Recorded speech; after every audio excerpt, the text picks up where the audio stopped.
Bonjour, donc aujourd'hui, la séance numéro 4 sur le chapitre 9 et on commence tout de suite par une interro sur l'abscisse des points sur une droite graduée.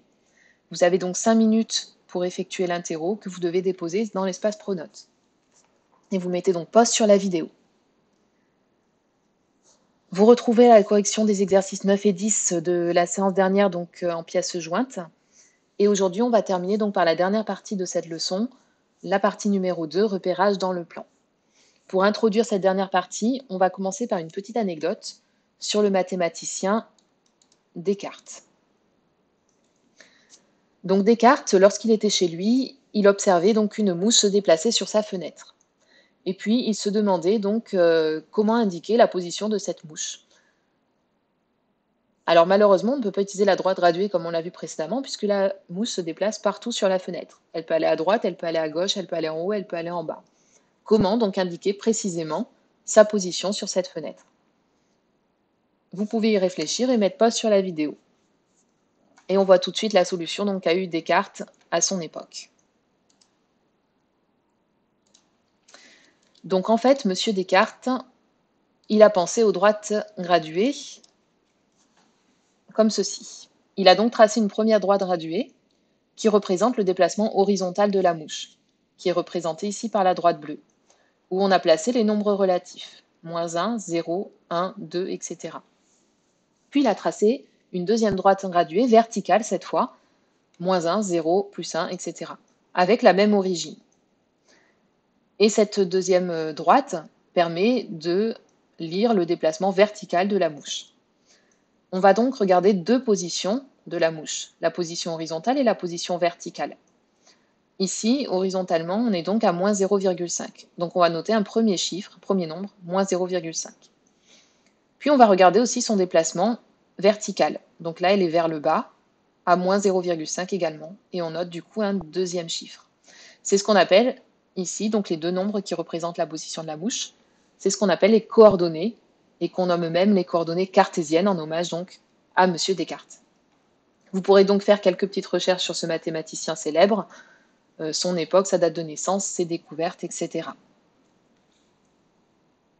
Or, en réalité, la mouche, elle peut même se déplacer dans la vie courante, bien sûr, dans l'espace. Et vous verrez même, donc en troisième, du coup, les coordonnées donc, dans l'espace avec cette fois 3 nombres. Mais ça c'est pour un peu plus tard. Donc, on passe tout de suite à la partie, leçon. Avec la partie 2, donc le repérage dans le plan. Donc, définition 5. Un repère orthogonal du plan est composé de deux droites graduées, perpendiculaires et de même origine, appelées axes. L'axe horizontal est appelé axe des abscisses. L'axe vertical est appelé axe des ordonnées. Si les deux axes ont la même unité, on dit que le repère est orthonormé. Je vous rappelle que cette leçon est à recopier dans votre cahier. Vous allez donc tracer deux repères. Un repère orthogonal, un repère orthonormé. Pour le premier, vous tracez une première droite donc horizontale en suivant les lignes de votre cahier, verte, appelée axe des abscisses. Puis vous tracez, en suivant les lignes du cahier toujours, mais verticalement cette fois, l'axe des ordonnées. Donc une droite qui va être perpendiculaire à l'axe des abscisses. À l'intersection des deux, on marque par une croix le point O, qu'on appelle l'origine. Sur ces deux axes, on va choisir une unité de longueur. Comme le repère est orthogonal, l'unité n'est pas forcément la même. Donc ici, on va se déplacer d'un carreau et on va mettre la première graduation 1. Mais ici, on va se déplacer de 2 carreaux et on va mettre la graduation 1. Les unités peuvent être différentes. Dans le deuxième repère, vous allez tracer un repère donc orthonormé, c'est-à-dire que cette fois, les unités de longueur vont être les mêmes. Vous retracez donc deux axes perpendiculaires, l'axe des abscisses, l'axe des ordonnées. On n'oublie pas de mettre la flèche au bout pour indiquer qu'on se déplace de gauche à droite, puis de haut en bas. Et cette fois, on va mettre la graduation 1 à un carreau pour les deux axes. Ici, j'ai mis le codage en rouge qui signifie qu'on a pris la même longueur en ordonnée qu'en abscisse. Propriété numéro 3. Dans un repère du plan, chaque point est repéré par deux nombres relatifs appelés coordonnées de ce point.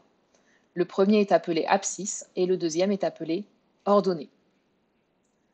Et on va voir donc tout de suite un petit exemple. Donc je vais mettre la leçon de côté et je vais tracer donc sur GeoGebra. Vous allez faire en même temps que moi la construction sur votre cahier de l'exemple numéro 7. Donc en dessous ici, exemple numéro 7, vous tracez donc un repère, comme vous le voyez ici sur GeoGebra.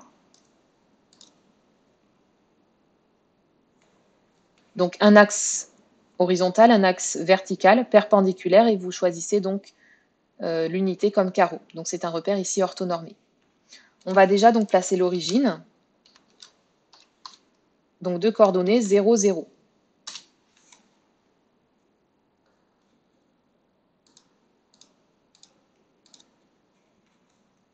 Ensuite, vous allez placer le point A de la même manière que moi.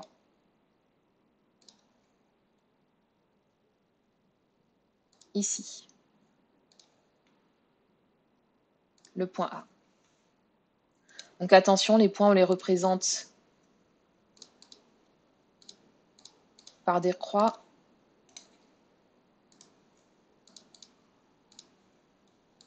Voilà.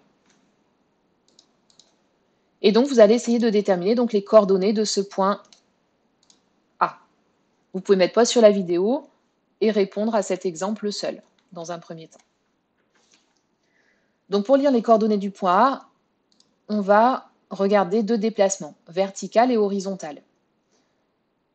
Donc ici, on va regarder donc horizontalement. On part de l'origine ici et on va se déplacer donc vers la droite. On va donc arriver à 2.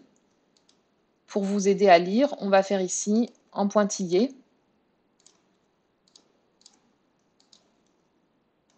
un segment donc vertical pour lire l'abscisse du point A. Donc c'est 2. Donc vous allez noter ici dans l'exemple l'abscisse du point A est 2. Donc vous repassez en vert l'axe des abscisses et vous mettez bien les couleurs pour bien identifier. Donc le point A, il a pour abscisse 2. Ensuite, on va lire verticalement. Donc on part de l'origine et puis ici on doit monter. On doit monter de 3. Je vais tracer les pointillés pour être sûr de la lecture de mon ordonnée. Voilà. Et ici, donc je lis bien 3 comme ordonnée. Donc, l'ordonnée du point A est 3. Vous pouvez repasser en rouge pour réutiliser les mêmes couleurs que précédemment pour l'axe des ordonnées. Donc on lit ici 3. Et donc, les coordonnées du point A sont, et on note de la manière suivante, donc toujours le point est entre parenthèses comme on avait vu pour l'abscisse, sauf que cette fois il va y avoir deux nombres, donc 2 en abscisse et 3 en ordonnée. Donc on sépare les deux nombres par un point virgule. En premier, on met toujours l'abscisse. Et en deuxième, on met toujours l'ordonnée.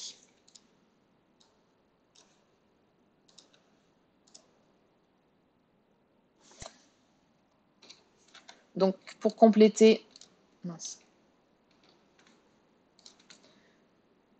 vous allez compléter donc sur le graphique un deuxième exemple. Placez le point B -4, -2. Vous pouvez mettre pause sur la vidéo, essayez de placer ce point donc sur le repère que vous avez tracé. Donc j'en profite avec GeoGebra pour vous montrer comment on fait donc sur GeoGebra pour placer des points sur les coordonnées dont vous aurez besoin donc par la suite sur un des travaux qu'il faudra faire. Donc pour tracer sur GeoGebra un point avec des coordonnées, attention, la notation est différente. Donc il ne faut pas confondre les deux. Quand vous rédigez dans votre cahier, il faut toujours utiliser la notation mathématique. On marque le point et entre parenthèses, d'abord l'abscisse, le point virgule, puis l'ordonnée, on ferme la parenthèse. Sur GeoGebra, on va faire de la manière suivante. On marque le nom du point B, mais on marque égal. Donc là, je vous le marque ici en note. Vous pouvez le marquer dans la marge. Donc sur GeoGebra, on note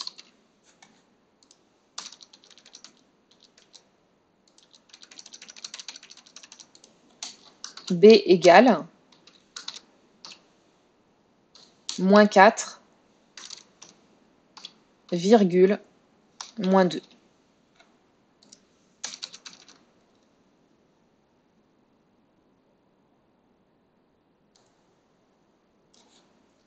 Donc ça, attention, c'est juste une petite note GeoGebra. Donc on met une virgule à la place du point virgule et on met un égal entre le point et la parenthèse. Attention également aussi, comme la virgule ici remplace le point virgule, si on veut mettre un nombre décimal, il ne faudra pas mettre la virgule. Si par exemple, on veut faire moins 2,5, on va marquer, d'ailleurs on va prendre de moins 2,5 comme exemple, comme ça vous l'aurez comme exemple pour la suite.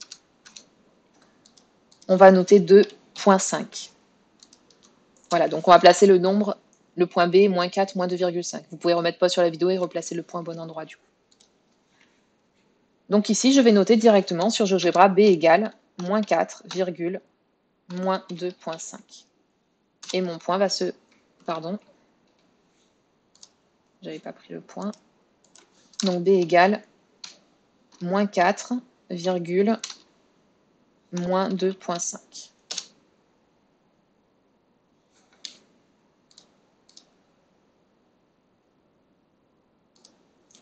Voilà.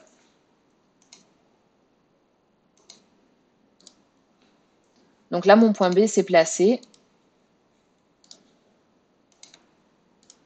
Voilà, j'obtiens donc le point B, que je représente toujours, attention, par une croix. Et j'obtiens donc le point B. Donc là, je lis bien moins 4 en abscisse et moins 2, et moins 2,5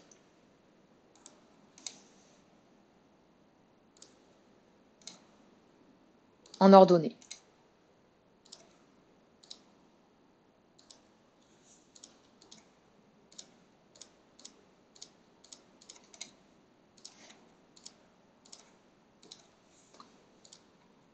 Voilà, donc ce repère, vous allez le recopier sur votre cahier, bien correctement avec les axes.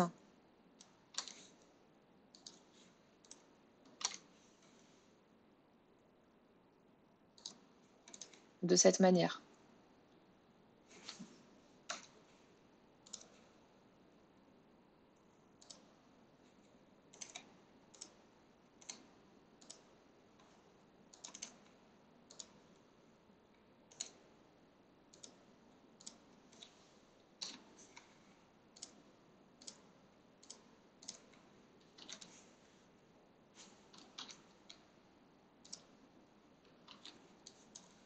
Donc on va recopier ce repère. Désolée, sur ordinateur, là c'est un petit peu compliqué d'aller vite. Ça vous laisse le temps de recopier. Voilà, donc vous allez recopier ce repère.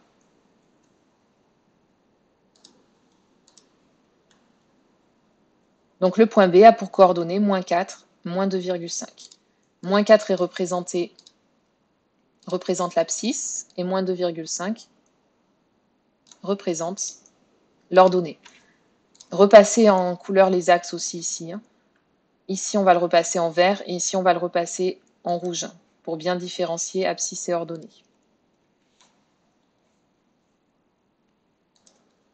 Et on va tout de suite passer par un exercice d'application sur tout ça. Donc l'exercice numéro 11. Donc vous mettez pause sur la vidéo, puis vous essayez dans un premier temps de faire l'exercice seul et ensuite vous reprenez la vidéo. Donc donnez les coordonnées des points A, B, C, D, E, F, G et O qui sont placés donc dans ce repère.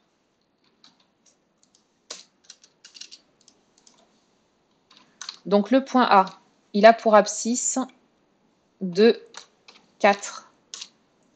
Le point B, il a pour abscisse, pour coordonnées, pardon, 4, 1. Le point C, il a pour coordonnées -3, 2. Le point D, il a pour coordonnées 3, 0. Alors là, on remarque en fait, donc pour le point D, on se déplace horizontalement, donc de 3, 1, 2, 3, et donc ça c'est l'abscisse. Et puis ensuite, on regarde le déplacement vertical, mais en fait, on ne bouge pas verticalement, on se déplace ni vers le haut ni vers le bas. C'est pour ça qu'on reste à 0. On reste à 0 verticalement, on n'est pas monté, on n'est pas descendu. Le point E, donc on se déplace vers la gauche, de -2. Puis on se déplace vers le bas de 1, donc -1. Le point F, on ne se déplace pas donc vers la droite ni vers la gauche, donc l'abscisse c'est 0. Et ensuite on se déplace vers le bas de -3. Donc -3 pour l'ordonnée. Le point G, on se déplace vers la droite 1, 2, 3 et 4, donc l'abscisse c'est 4. Et on se déplace vers le bas 1, 2, 3, et donc l'ordonnée c'est 3. Et enfin le point O, donc le point O c'est ce qu'on appelle l'origine et ses coordonnées sont 0, 0. On ne se déplace ni à droite, ni à gauche, ni en haut, ni en bas.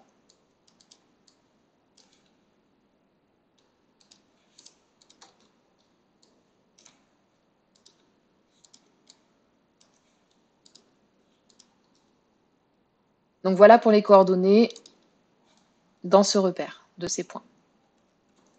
Quelle est la particularité des points se trouvant dans le quart situé en haut à gauche du repère? Donc en haut à gauche du repère, c'est cette partie-là, par exemple le point C. Donc le point C, on remarque que ses coordonnées, c'est -3 et 2. S'il est à gauche, ça signifie qu'on a été au niveau des abscisses dans les nombres négatifs. Et puisqu'il est en haut, on est en ordonnée dans les nombres positifs. Donc les points se trouvant dans le quart situé en haut à gauche du repère ont une abscisse négative, puisqu'on a été à gauche, et une ordonnée positive, puisqu'on s'est déplacé vers le haut. Où se situent les points dont l'ordonnée est négative? Donc l'ordonnée négative, c'est tous les points qui sont ici, et ils sont donc sous l'axe des abscisses. Donc les points dont l'ordonnée est négative se situent sous l'axe des abscisses. On a terminé pour aujourd'hui. Et vous allez faire donc seul pour la prochaine fois les exercices numéro 12 et 13 pour vous entraîner aux coordonnées des points donc dans le plan.